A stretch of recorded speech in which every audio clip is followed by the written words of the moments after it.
I actually was just asked recently, like, would you ever consider running? I'm like, I don't even know what I would run as. Where would I, like, I've been a registered Dem. I tell you what, I would be there for it, just for the debates. I would be there. I would sign up.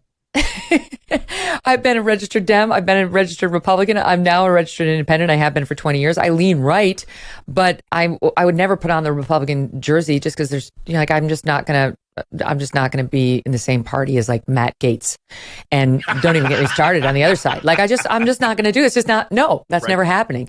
It's not to say they've never had positions that are reasonable. Just no. I'm like, I'm not on the same team. But I also just feel like picking reasonable candidates doesn't help the Republicans, because the media will demonize them the same as if they're as controversial as a Trump. You and I went through the Romney presidential election together. They made him out to be a raging misogynist because he had the turn of phrase, I had binders full of women, when he was trying to say that he asked his staff for female resumes. If they had chosen, like, look at Arizona, forgive me, I can't remember the name of the woman who Carrie Lake was running against, even though I had her on my show. But they would have turned her into a Carrie Lake because they hate Republicans, and the media does that to anybody who's got a chance against a Dem. Well, I think, let me tell you the story of the 1980 presidential election very quickly, which is Jimmy Carter, the incumbent, was way ahead. And not for any reason that people were particularly satisfied with the state of the nation in 1980, but because Ronald Reagan, a former movie actor, was declared to be, and by the consensus of, if you go back and read the papers, if you read the coverage from that election cycle, Reagan is a dummy, Reagan is radical, Reagan is dangerous, Reagan is bigoted, Reagan is bad news. This guy is bad news. And the Republicans have done it again, just like they did in 64 with Goldwater. They've done it again and all this stuff. Carter would only agree to one debate with Ronald Reagan. And it happened shortly before the election. And guess what? As soon as the public saw that Ronald Reagan wasn't the person who had been described, they said, okay, this guy's probably okay. The same thing happened for Donald Trump, by the way. He had been so vilified, like how awful, awful, awful this person is, how terrible, terrible this person is, that by the time he made his national debut as a candidate, right, people were like, well, he's mean. He's not a nice person, but he's kind of funny, and he's a fighter. Yeah, and he's not what they said he was. And the whole thing for candidates in both parties is that you have to remember, it isn't who you are. It's who you are compared to who they say you are. It isn't who you are, right? So every Democrat that's running in 2022, what are the Republicans running against them saying? Liberal, love Joe Biden. They're the worst. They're a rubber stamp for Joe Biden. They're all of these things. So then they have to figure out a way how to bounce that back and show the differentiation, right? They have to say why they disagree with this. You talk about the Arizona race. Mark Kelly has had to find a way to not be a Biden Democrat without fully enraging the Democratic base in Arizona. And that's always the tension.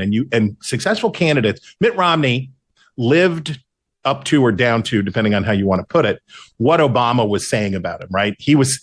Mitt Romney's gaffes, it's true. And also Mitt Romney he was not relatable, right? He was not, people did not say, because as you know, the most important question that we ask voters about determining how they're going to vote, in the end, it ends up being some version of this, which is cares about people like me.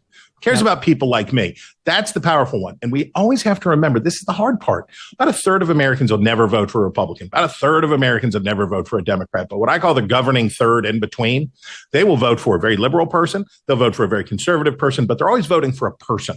They're always voting for a person that they trust or trust more than the other guy.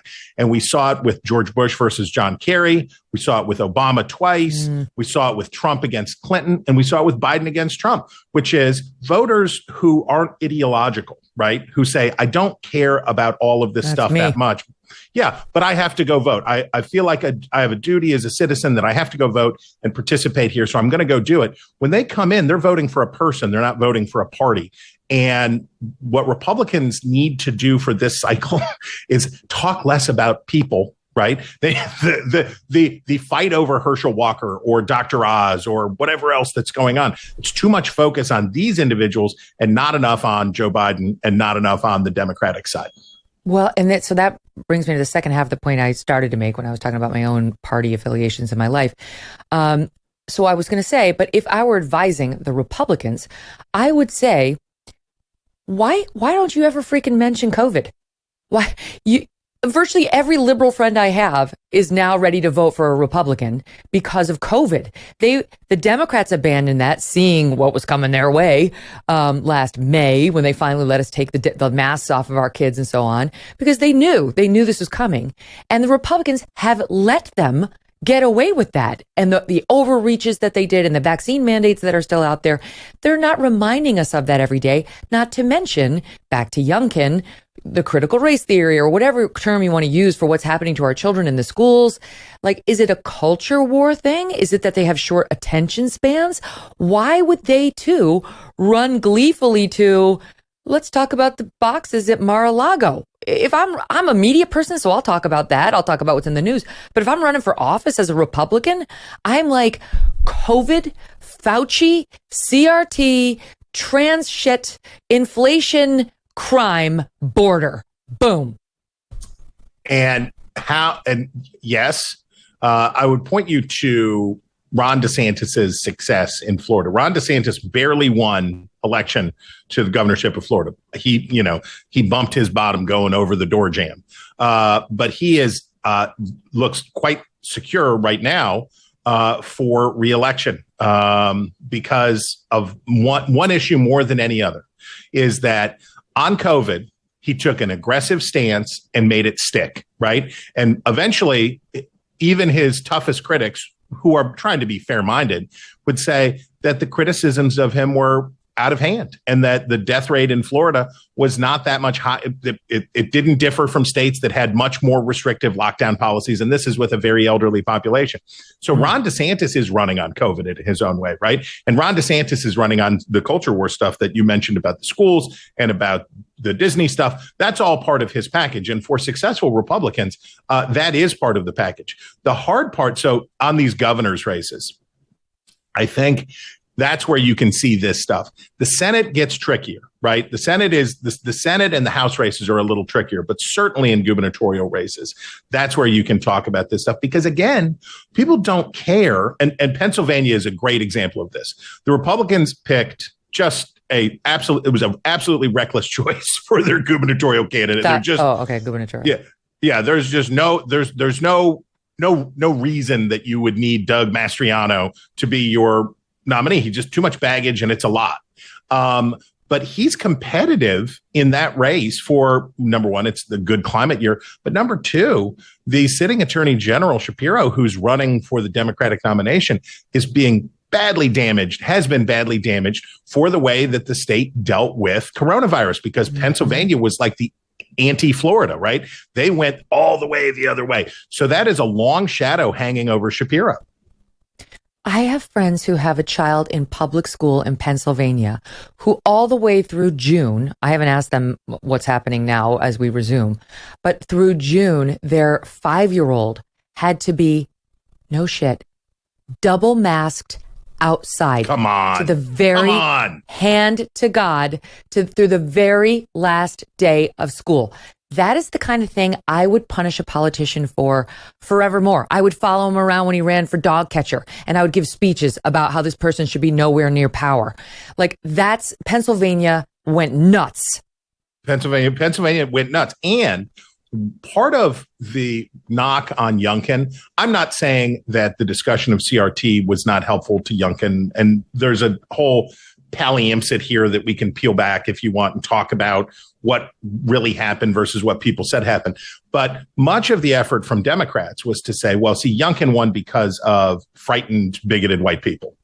Right. But education was an issue of such salience in Virginia because of the failure of the state's Democratic Party to be able to deal with the teachers union, its biggest supporter, right? The most important public employee unions on this, every state party, every state Democratic Party relies on government worker unions for not just lots of contribution, but lots of feet, right? Lots of door knocking, lots of troops.